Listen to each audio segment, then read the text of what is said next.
warahmatullahi taala wabarakatuh. Alhamdulillah wa syukurillah wa nikmatillahi la haula wa la quwata illa billah. Alhamdulillah di pagi yang cerah ini kita bisa berkumpul walaupun melalui media virtual seperti ini. Jadi untuk yang pertama kalinya saya akan memperkenalkan diri saya. Jadi perkenalan dulu ya anak-anak. Perkenalkan, nama Bapak adalah Bapak Muhammad Setiawan Rusyanto, biasa disebut atau dipanggil dengan Bapak Setiawan atau Bapak Setia. Untuk yang kedua yaitu saya di sini sebagai mahasiswa PPL yang akan menemani pembelajaran adik-adik sekalian, murid-muridku sekalian, anak-anakku sekalian selama kurang lebih 2 bulan atau beberapa pertemuan ke depan sebelum UAS.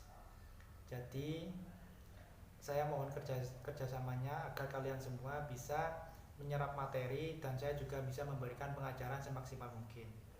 Mungkin cukup itu saja. Kita langsung lanjut ke pokok pembelajarannya. Jadi yang akan kita bahas hari ini adalah bab 4, materi sholat berjamaah. Untuk selanjutnya kalian harus benar-benar menyimak video berikut ini beserta dengan PowerPoint yang sudah Bapak kirimkan seperti itu. Jadi kalian baca perlahan, pahami. Jadi seperti itu ya. Jadi kalian harus siap untuk memahami materi yang akan Bapak bagikan dan terangkan. Jadi untuk itu kita langsung ke PowerPoint-nya. Caranya anak-anak, yang pertama kita akan membahas tentang tujuan pembelajaran, tentang sholat jamaah. Yang kedua, pengertian. Yang ketiga, syarat sah berjamaah dan makmum masbuk itu seperti apa. Yang keempat, halangan berjamaah dan tata cara sholat berjamaah itu seperti apa. Kita itu harus bisa menunjukkan tata cara sholat wajib, sholat jamaah seperti apa.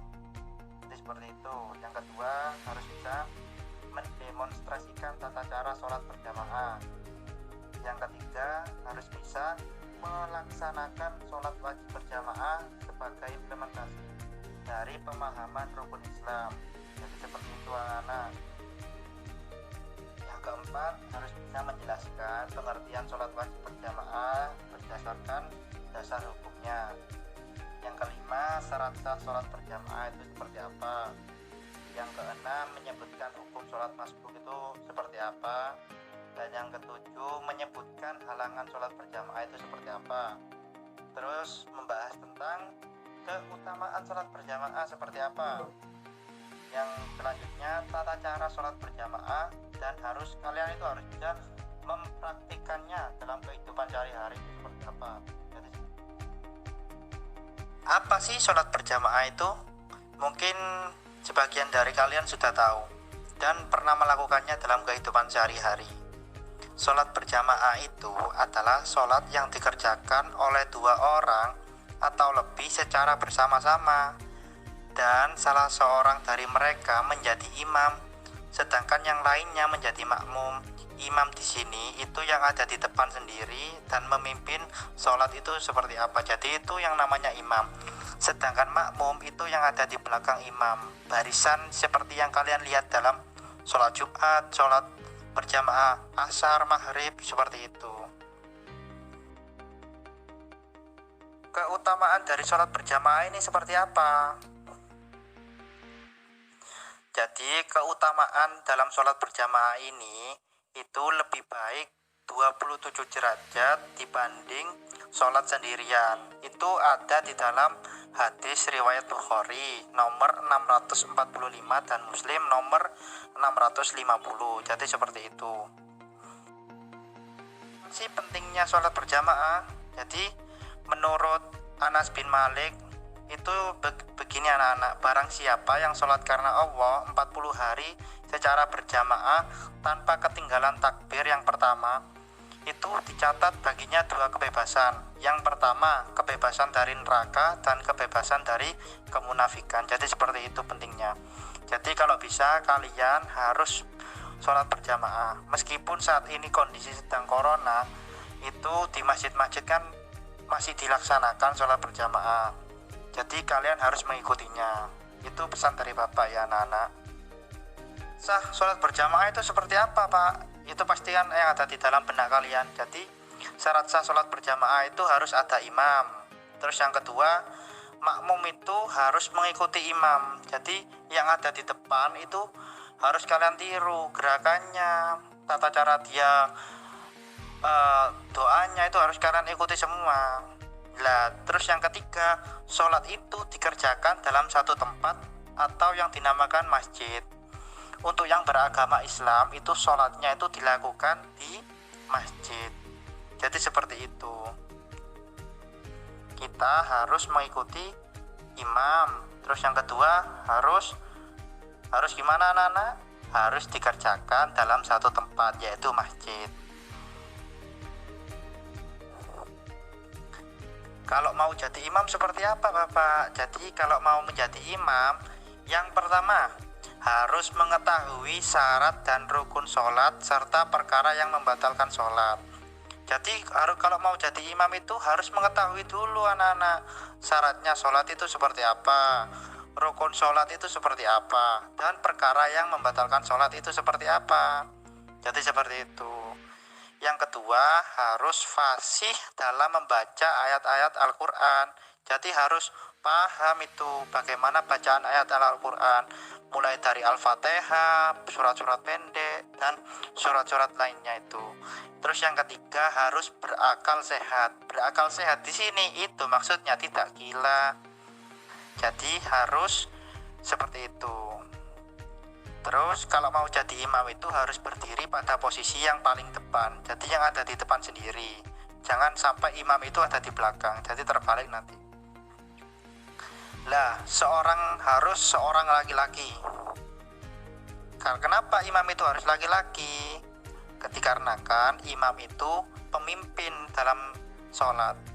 Boleh apabila imamnya itu perempuan, asal makmumnya atau yang mengikuti sholat itu semuanya perempuan. Jadi seperti itu. Terus yang terakhir, sedang tidak bermakmum pada orang lain. Jadi tidak mengikuti sholat orang lain terus kita mengikuti orang lain. Jadi tidak seperti itu. Jadi harus pada satu orang saja. Imam masjid itu seperti itu. Wah, syarat sahnya makmum itu seperti apa Bapak? Jadi yang pertama, makmum itu harus mengikuti gerakan dari imam. Jadi seperti itu.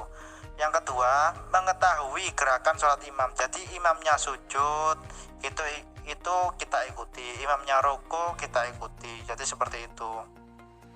Terus berada pada satu tempat dengan imam, yaitu di masjid. Dan selanjutnya, posisi seorang makmum itu harus di belakangnya imam. Jadi seperti itu.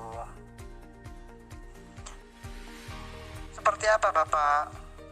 Jadi makmum maksbub itu adalah makmum yang tidak sempat membaca surat Al-Fatihah bersama imam di rakaat pertama. Jadi seperti itu anak-anak.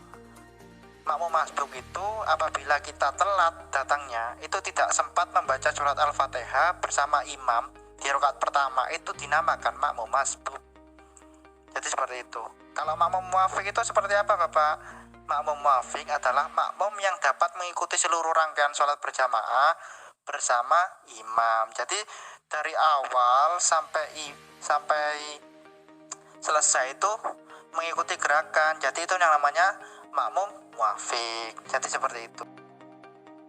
Apa sih halangannya sholat berjamaah ini? Yang pertama, hujan yang mengakibatkan seluruh susah untuk menuju ke tempat sholat berjamaah. Jadi apabila ada hujan lebat, ada angin kencang, apabila kita sakit, atau kamu sekalian murid-murid itu sakit perut, atau kecil atau mau kencing, jadi itu tidak bisa mengikuti sholat berjamaah. Jadi seperti itu anak-anak. Sholat berjamaah itu seperti apa anak-anak? Yang pertama, diawali azan dan iqomah. Jika tidak memungkinkan maka cuma cukup iqomah saja. Jadi seperti itu. Terus yang kedua, shaf dan barisan sholat di belakang imam jamaah laki-laki. Jadi kita harus berada di shaf. Shaf itu barisan sholat. Apabila yang laki-laki itu ada di posisi bagian laki-laki. Apabila yang perempuan itu ada di jamaah perempuan. Jadi seperti itu. Ada soft di tiap-tiap masjid kan anak-anak. Jadi seperti itu. Terus membaca bacaan sholat dengan nyaring. Jadi seperti itu. Makmum, kita apabila sebagai makmum itu harus mengikuti gerakan imam. Dan tidak boleh sekali-sekali kalian semua itu mendahului gerakan imam. Jadi kita harus patuh dengan imam. Gerakannya seperti apa kita ikuti. Jadi seperti itu. Terus yang terakhir, membaca zikir setelah sholat itu bisa bersama-sama atau membacanya sendiri-sendiri. Ya, bagaimana hati-hati anak-anakku sekalian. Saya rasa sudah cukup materi pada hari ini. Jadi pesan saya yang akan saya himbau kepada anak-anakku sekalian, pergunakanlah gadget atau HP yang sudah diberikan orang tua kepada kalian itu dengan semaksimal mungkin. Jangan terlalu sering memainkan game, membuka YouTube dan juga membuka internet, Facebook dan juga lain sebagainya. Jadi seperti itu. Gunakanlah untuk mencari informasi pembelajaran semaksimal mungkin. Jadi kalian harus mencari dan mencari. Galilah potensi yang ada dalam diri kalian semua. Jadi bacalah, sering-seringlah baca. Jika kamu malas membaca buku, maka buku itu datangkanlah kepada gadget kalian. Karena saya yakin selama di rumah ini kalian selalu memegang gadget itu sendiri. Jadi seperti itu. Jadi kalian harus sering-sering buka informasi atau pembelajaran yang ada dalam YouTube, internet dan lain sebagainya itu untuk memberikan pembelajaran kepada kalian sendiri. Jadi kalian mendapat 2 poin, yaitu pembelajaran dari guru dan juga pembelajaran dari diri kalian sendiri. Saya yakin kalian adalah siswa-siswa yang cerdas. Mungkin cukup sekian, dan jangan lupa kalian selalu jaga kesehatan dan selalu pakai masker ketika keluar rumah. Selalu lakukan physical distancing dan juga social distancing. Mungkin cukup sekian pembelajaran pada pagi hari ini. Wassalamualaikum warahmatullahi wabarakatuh.